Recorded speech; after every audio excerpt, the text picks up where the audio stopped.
somebody to know, somebody to have, somebody to hold. I came back from dinner, and apparently police were called.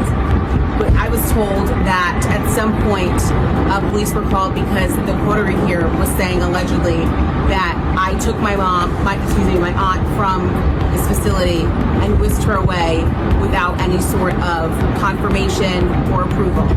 Which, according to everything that we have learned in terms of this whole situation, wondering exactly how that correlates with the statements that the Guardian has made that Wendy is able to come and go as she pleases. Right. And that there are no family visits that are blocked. Clearly, they are lying to me when they say I can go out and do what I want to do. This is my niece, Alex. She just flew in from Miami, okay? I just came from the hospital. So we are going out to celebrate. You know what I'm saying? Celebrate what? I don't know. I'm from the hospital. You know what I'm saying? And of life. Right. And this is what has been done to us. Well, we're good. We're back. We're good. We're back in one piece. I'm glad we're here. Take care. These people are going to plead their case. I don't care. Let's examine why a banking institution, particularly one with a questionable history like Wells Fargo, is involved in matters such as Wendy Williams' finances. This situation raises many questions and doesn't seem to add up. Yeah, I saw that. It's pretty unusual for a bank to make such a public statement about a client's financial situation. Do you know why they did it? From what I understand, Wells Fargo reported concerns about Wendy's mental health and possible financial exploitation. They actually requested a conservatorship for her accounts. Wow, that's serious.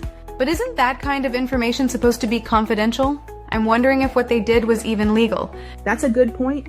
Banks do have a duty to protect their clients, especially if they suspect fraud or exploitation, but they also have to maintain client privacy. It's a tricky balance. I guess we'll have to wait and see how this plays out. It certainly raises some interesting questions about banking ethics and client rights. Right, so let's see what Lady D has to say about all this. It's quite strange to deposit your money in a bank only for them to claim that you are unable to withdraw it.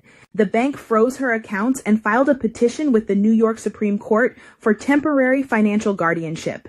This is really serious. No one could make this up, even if they tried. So be sure to subscribe and support Lady D so she can at least attempt to make sense of it all. Exactly. Because what's to hear how Lady D had dived into the dark history when it come to Wells Fargo. The institutions had ties to slavery. There are old Wells Fargo documents connections to slavery. Oh my gosh. Now it's starting to make why they think they are entitled to withhold Wendy Williams' money.